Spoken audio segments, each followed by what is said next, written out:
This isn't a story about being overwhelmed. It's about emotional debt.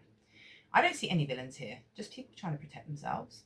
I see lack of boundaries, resentment, and avoidance of self-reflection. It's worth thinking about where this might show up for ourselves. So I'm going to go over the story briefly.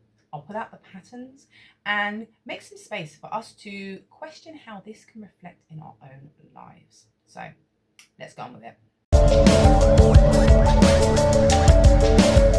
Am I the a-hole for not helping my mum after surgery? Opie tells us that she is a 20-year-old university student and that her mum has recently had an elective breast augmentation surgery. She points out right at the beginning of the story that her mum is a classic narcissist, that she puts a lot of pressure and demands onto the family and is very vocal about it on social media. Opie then tells us that her mum hates her because she is quite vocal about these demands that her mum makes. Opie then goes on to tell us that her mum has placed pretty much all the responsibility of her care onto OP. That includes medical, physical, and intimate care. OP is really uncomfortable with this, where she says she's happy to help doing things like cooking, cleaning, caring for the pets. She's had an injury recently, so she's not able to help her mum, carrying her about intimate care, and she's just not down with the medical care either. She tells us that her mum has become very argumentative of this, that her mum has expected her not to go to university and just stay at home and do all of these things. OP is saying no. She also adds at the end that her mum has a partner who could be doing some of this care. And she asks us, is she the a-hole for refusing her mum's medical and physical and intimate care? Now, let's slow this down. In OP's opinion, perspective, this is just about her mum disregarding her and the life that she leads. She goes to university and she has her own life on top of these expectations, which she's finding really hard to deal with. Now, what is actually happening, and this may not be conscious, is we are looking at the effects of chronic guilt and emotional debt. Now, children are often manipulated into feeling that they are responsible for their mother's happiness, and this leads to guilt when setting boundaries or focusing on themselves. This kind of snowballs into behavioural patterns that we see in adults, such as people pleasing and difficulty in creating boundaries. Looking at the core emotional pattern of chronic guilt and emotional debt can stem from growing up with a mother who lacks empathy, has an intense sense of entitlement, and has a need for admiration. This creates children who are trained to take the blame to avoid their parents' rage or rejection. This leads to children who are expected to manage their mother's emotions, like a mini caretaker or a mini therapist. This also leads to the title of children being ungrateful when they express their needs and their own boundaries. This intense entitlement often manifests in the sacrifices they feel they made in raising their children. I think a lot of us have heard the phrase, "After everything I have done for you, look at how you repay me." If we look directly at OP and that story, directly mum has that entitlement, that level of, I'm expecting you to care for me, even if she's not saying it. She's expecting her daughter to take on all those needs because look what she did, she raised her. This is not an exhaustive list. This is just a few that I have picked out to observe. And this kind of upbringing, these kind of expectations that are put onto children, it creates adults who people please and have challenges in making boundaries. We can see that OP struggles with enforcing her boundaries, with making those boundaries, right? And this is a direct reflection from the childhood that she experienced and the leading adults, her mum, and any other leading adults, but her mum in particular. And we can see that this is the beginning of the loop, okay? Now, the loop is, in this instance, the perpetual loop of obligation.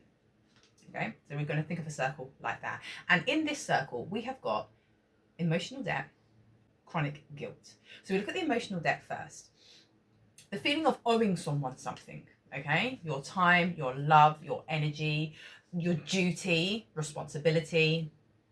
Then that causes the debt to accumulate. Because it's not going to just be the things from the past, it's going to be things from the past and the things that are going on now. So you have that feeling, that emotional debt that you owe something.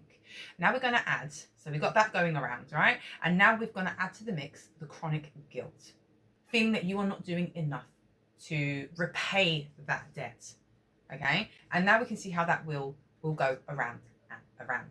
There was a constant state of not feeling good enough, constant state of, what am I doing wrong?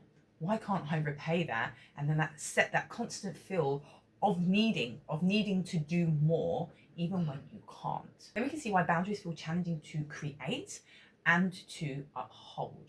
And there's two levels to those boundaries, isn't it? You need to get to that space to create them in the first place, and then to uphold them.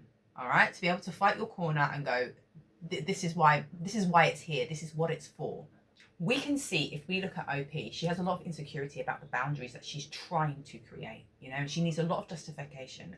And she's telling us all these different reasons of why, you know, these boundaries are important, and that's, you know, what she does and doesn't want to do.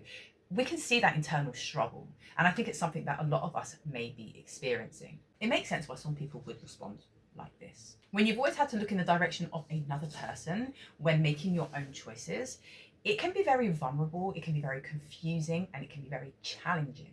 When you now take a mirror and look at yourself, because you're going to make boundaries for yourself, you're going to make choices that are directed on you, not the other person. And whilst you're doing that, you've still got that external voice, okay? You've still got that person or that figure out there telling you their demands and fighting against you whilst you're struggling yourself, whilst you're trying to create boundaries and reflections and on what is right for you. Very confusing, very derailing. Yeah, it's a very derailing space to be in, because how do you stay, how do you focus, and how do you look at yourself when you've got all this external noise and all of this orbiting around you as you try to do that? Which is why you need to create and hold firm the boundaries that you want to instill in your own life. Otherwise, you will stay in that cycle of perpetual obligation. Okay? You'll keep going round and you're not going to get out of it.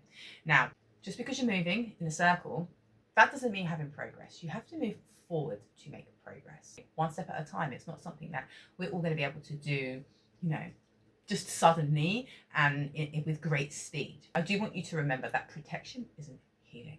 And I know it can feel very cathartic. It can feel very relevant to protect yourself from these external figures, these people, these thoughts, this, you know, the thing that is affecting you so deeply. But if we're protecting ourselves, we're here, okay? And that is going to stop any growth. Yeah. Healing is about growth, and healing is also about accountability and self-reflection. So in the light of self-reflection, I want you to do two separate things. First of all, I want you to question the guilt, whatever that guilt may be. Grab a journal and ask yourself 3 questions, okay? 1, was the situation in my control? 2, is someone manipulating me to feel this way? 3, did I actually do something wrong, or is it my imagination at play? That's it. Sit with it and digest that how you will. And the second thing I would like you to do is to write down a boundary that you would like to instill in your life right now. And then alongside that, I want you to prepare yourself for that boundary. Anything that might come up. What happens when someone pushes against that boundary? How are you going to create it? How are you going to instill it? How are you going to take it from in here and put it out into the world? Now, you are very welcome to put that down in the comments if you would like to, but I know journaling is very personal and private. So you know what? If you don't want to share it, I'm just glad that you are here and that you are doing that self-reflection. Now, healing isn't about perfect behavior. It's about awareness of what drives it. If the pattern today resonated with you, sit with it gently. Check down below. I've put a few meditations for you to explore on your own steam. So until the next reflection, I hear you, I see you, and I feel you. Bottoms up.